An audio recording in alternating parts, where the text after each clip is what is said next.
নমস্কার বন্ধুরা, পম্পার কিচেনে আপনাদের সকলকে স্বাগত। আজ বানাবো মিল্ক পাউডার বা গুঁড়ো দুধ। এই গুঁড়ো দুধ তো আমরা সবসময় বাজার থেকে কিনে ব্যবহার করি, কিন্তু আজকের এই রেসিপিটা দেখলে আপনারা বুঝতে পারবেন যে গুঁড়ো দুধ বাড়িতে বানানো কত সোজা আর সময় লাগে খুবই কম। আর এই বাড়িতে বানানো গুঁড়ো দুধের টেস্ট হয় অসাধারণ। তাহলে চলুন আজকের এই গুঁড়ো দুধ বানানোর পদ্ধতিটা দেখে নেওয়া যাক। আজকের এই লিকুইড দুধ দিয়ে গুঁড়ো দুধ বানানোর জন্য দেখুন এখানে আমি লিকুইড দুধের প্যাকেট নিয়েছি। আমুলের দুধ এখানে আমি নিয়েছি, দেখতেই পাচ্ছেন। আপনাদের হাতের কাছে যদি গরুর দুধ না থাকে তাহলে কিন্তু এই প্যাকেট দিয়ে কিন্তু আপনারা গুঁড়ো দুধ বানাতে পারেন, মানে মিল্ক পাউডার বানাতে পারবেন।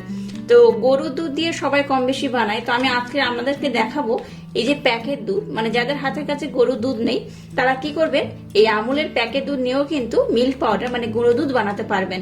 দেখুন এখানে আমি নিয়েছি 1 কিলো লিকুইড দুধ। এই লিকুইড দুধ দিয়ে আমি গুঁড়ো দুধটা বানাবো। আর এই 1 কিলো লিকুইড দুধ দিয়ে কতটা গুঁড়ো দুধ হয় সেটাও আমি আপনাদেরকে জানিয়ে দেবো। চলুন তাহলে আজকের এই প্রসেসটা শুরু করা যাক। আজকের এই গুঁড়ো দুধটা বানানোর জন্য দেখুন এখানে আমি প্রথমে গ্যাসটা জেলে দিয়ে একটা কড়া বসিয়ে দিয়েছি। কড়াটাকে একটু হালকা গরম করেছি। এবার এর মধ্যে দিয়ে দেবো সামান্য পরিমাণে জল, একদম সামান্য পরিমাণে জল দিলেই হবে। এবার যে লিকুইড দুধের প্যাকেটগুলো নিয়েছি এখানে দুধটাকে আমি ঢেলে দেব। সমস্ত দুধটার মধ্যে আমি দিয়ে দেবো। এই 1 কিলো দুধ এখানে আমি দিয়ে দিলাম। গ্যাসের ফ্লেমটাকে প্রথমে হাই দিয়ে দুধটাকে আমি একটু ভালোভাবে ফুটিয়ে নেব। তারপর গ্যাসের ফ্লেমটাকে লো করে দুধটাকে আমি খুব ভালোভাবে ঘন করে জাল দিয়ে নেব। গুঁড়ো দুধের যেমন একটা কালার হয়, গুঁড়ো দুধের মতো একদম পারফেক্ট কালার করতে গেলে কিছু টিপস কিন্তু আপনাদের খেয়াল রাখতে হবে। তো এটা বানাতে বানাতে আমি আপনাদের সাথে এই টিপস গুলো শেয়ার করব যে কিভাবে এই দুধটাকে জাল দিয়ে মার্কেটে যেমন মিল্ক পাউডার মানে গুঁড়ো দুধ পাওয়া যায় আর যে কালারটা হয় সেই রকম একদম পারফেক্ট কালার হবে। তো দেখতে থাকুন। আর এটাকে কন্টিনিউ আমি জাল দিয়ে একটু ঘন করব। আর এর মধ্যে আমি আপনাদের জানিয়ে দেব এই ছোট ছোট টিপস গুলো। তো প্রথমে গ্যাসের ফ্লেমটাকে হাই দিয়ে এটাকে একটু ফুটিয়ে নেব, তারপর লো করে এটাকে আমি খুব ভালোভাবে ঘন করে জাল দিয়ে নেব। দেখুন গ্যাসের ফ্লেমটাকে প্রথমে 5 মিনিট হাই দিয়ে তারপর লো টু মিডিয়াম দিয়ে এটাকে আমি ফুটিয়ে নিচ্ছি। আর কেমন হয়েছে দেখুন। আমি আপনাদের বলে দিচ্ছি কিভাবে এই দুধটা একদম দোকানের মতো পারফেক্ট হবে। এই যে উপরে দেখতে পাচ্ছেন একটা মালাই পড়েছে, এই দেখুন এই যে শর্টটা পড়েছে একটা মালাই টাইপের। মালাইটাকে কিন্তু এই দুধের সাথে কন্টিনিউ এইভাবে মিক্সড করে দেবেন, তাহলে কিন্তু দুধের যে কালারটা একটু ইয়েলো টাইপের হয়। আর যদি মনে করেন যে এই মালাইটা জমাতে দেবেন, এই দেখুন এই যে ধারে মালাইটা পড়ছে, এই শর্টটা বা মালাইটা জমাতে দেবেন না, তাহলে কিন্তু এটাকে কন্টিনিউ এইভাবে নাড়াচাড়া করবেন, তাহলে দেখবেন সাদা টাইপের একটু কালারটা হবে। আর যদি মনে করেন একদম দোকানের মতো পারফেক্ট একটু ইয়েলো কালার ভাব হবে, তাহলে প্রথমে একটু যে মালাইটা বা শর্টটা জমে সেটাকে জমাতে হবে, আবার দুধের সাথে খুব ভালোভাবে মেল্ট করে দিতে হবে। এইভাবে কন্টিনিউ করতে করতে দেখবেন এই কালারটা একটু ইয়েলো হয়ে যায়। আর যদি ইয়েলো না চান, একদম যদি পারফেক্ট সাদা কালার চান, তাহলে কিন্তু দুধটাকে কন্টিনিউ অনবরত এইভাবে নাড়াচাড়া করবেন, তাহলে দেখবেন দুধটা কিন্তু সাদাই হবে। তো যাই হোক, গ্যাসের ফ্লেমটাকে লো টু মিডিয়াম রেখে এটাকে আমি একটু ঘন করে ভালোভাবে জাল দিয়ে নেব। ক্ষীর যেমন হয় ঠিক সেইভাবে কিন্তু এটাকে ফুটিয়ে নিতে হবে।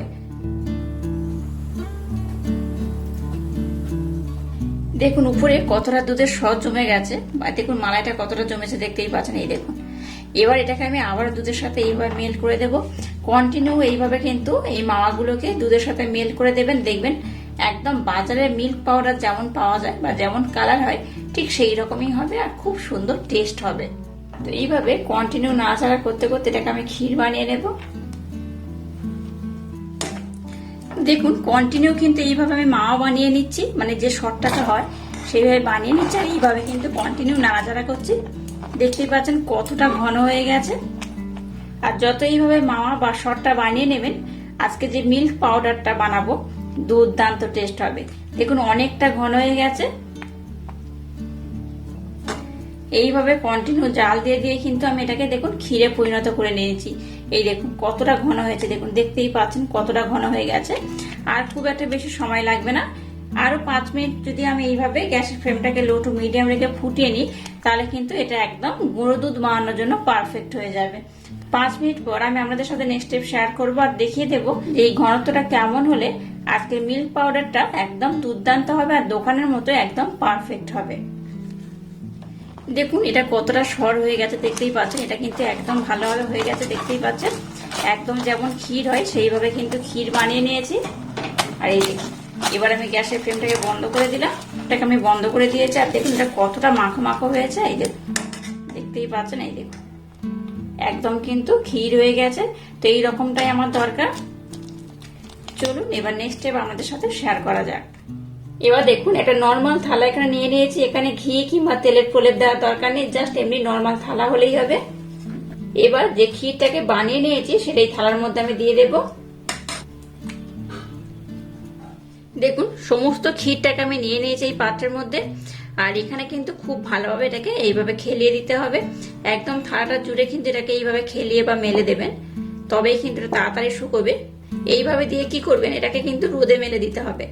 আপনারা চাইলে কিন্তু রোদে যদি না দেন তাহলে একটা ফ্যানের তলায় যদি দেন তাও হবে, তবে রোদের মধ্যে দিলে খুব তাড়াতাড়ি শুকিয়েও যাবে। আর এই যে দুধটা বানাবো খুব সুন্দরও হবে। তো যাই হোক একদম পাতলা করে দেখুন এইভাবে আমি খেলিয়ে দিয়েছি। দেখুন খুব ভালোভাবে থালাটার মধ্যে কিন্তু ক্ষীরটাকে আমি দিয়ে দিয়েছি, এই দেখুন। এবার আমি চলে যাব ছাদে। ছাদে এটা রোদে আমি মেলে দেব। তো যাই হোক এটাকে রোদে খুব ভালোভাবে শুকিয়ে নেব, তারপর আমি আপনাদের সাথে নেক্সট স্টেপ শেয়ার করব। দেখুন ছাদে চলে এসছে আর দুধগুলো দেখুন একদম কিন্তু খুব ভালোভাবে শুকিয়ে গেছে। আওয়াজটা শুনুন, দেখে বুঝতেই পারছেন বেশ ভালোভাবে শুকিয়ে গেছে। দেখুন দুধটা কিন্তু শুকাতে খুব একটা বেশি সময় লাগেনি, দুদিন সময় দিলেই কিন্তু খুব ভালোভাবে শুকিয়ে যায়। এই দেখুন একদম ভালোভাবে শুকিয়ে গেছে, দেখতেই পাচ্ছেন। এইরকম কিন্তু শুকনো হওয়াটা খুবই দরকার। চলুন এবার এটা থেকে আমি আপনাদের দেখাচ্ছি কিভাবে মিল্ক পাউডার মানে গুঁড়ো দুধটা বানাবেন। এবার একটা মিক্সির জার আমি নিয়ে নিলাম। এবার এই শুকিয়ে নেওয়া এই দুধটাকে আমি এর মধ্যে দিয়ে দেব। এখানে খুব বেশি আমি দিলাম না, অল্প অল্প দিয়ে দুবার ধরে এটাকে আমি খুব ভালোভাবে ব্লেন্ড করে নেব। এবার একটা পাত্র নিয়ে নিয়েছি একটা ছাঁকনি।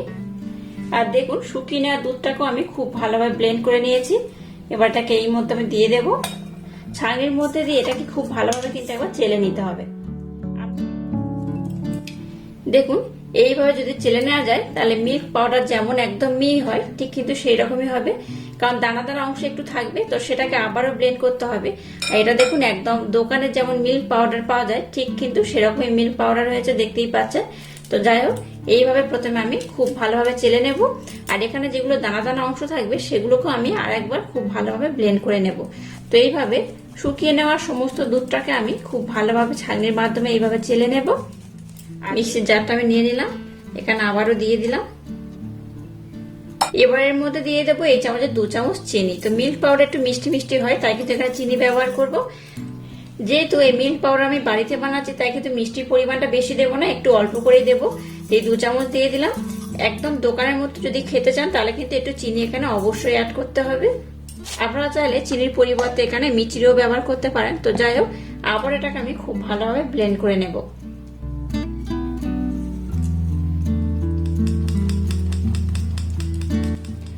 দেখুন চিনি আর দুধটাকে আমি খুব ভালোভাবে কিন্তু ব্লেন্ড করে নিয়েছি।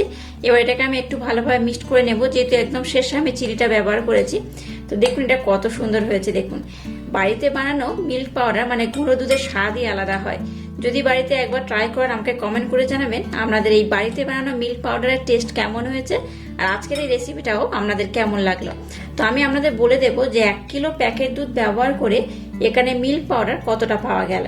তো এটা আমি মেজারমেন্ট করে আপনাদের বলে দেব যে মিল্ক পাউডার কতটা হয়েছে। দেখুন মিল্ক পাউডারটা কত সুন্দর হয়েছে দেখুন। আর এখানে আমি 1 কিলো লিকুইড দুধ নিয়েছিলাম। 1 কিলো লিকুইড দুধে এখানে 200 গ্রাম কিন্তু গুঁড়ো দুধ হয়েছে, মানে মিল্ক পাউডার হয়েছে, দেখতেই পাচ্ছেন। আর দুধটা কিন্তু খুব সুন্দর হয়েছে, একদম দোকানের মতো পারফেক্ট। অবশ্য বাড়িতে আমার মতো এরকম লিকুইড দুধ দিয়ে মিল্ক পাউডার বানিয়ে নেবেন। আপনারা যদি গরুর দুধ দিয়ে বানান তাহলে কিন্তু এই দুধের পরিমাণটা একটু বেশি হয়। তো আমি যেহেতু দোকানের প্যাকেট দুধ দিয়ে বানিয়েছি তাই কিন্তু এখানে গুঁড়ো দুধের পরিমাণটা হয়েছে 200 গ্রামের মতো। তো আজকের এই মিল্ক পাউডার মানে গুঁড়ো দুধের রেসিপি যদি আপনাদের ভালো লেগে থাকে তাহলে চ্যানেলটাকে লাইক, শেয়ার, কমেন্ট এবং সাবস্ক্রাইব করবেন।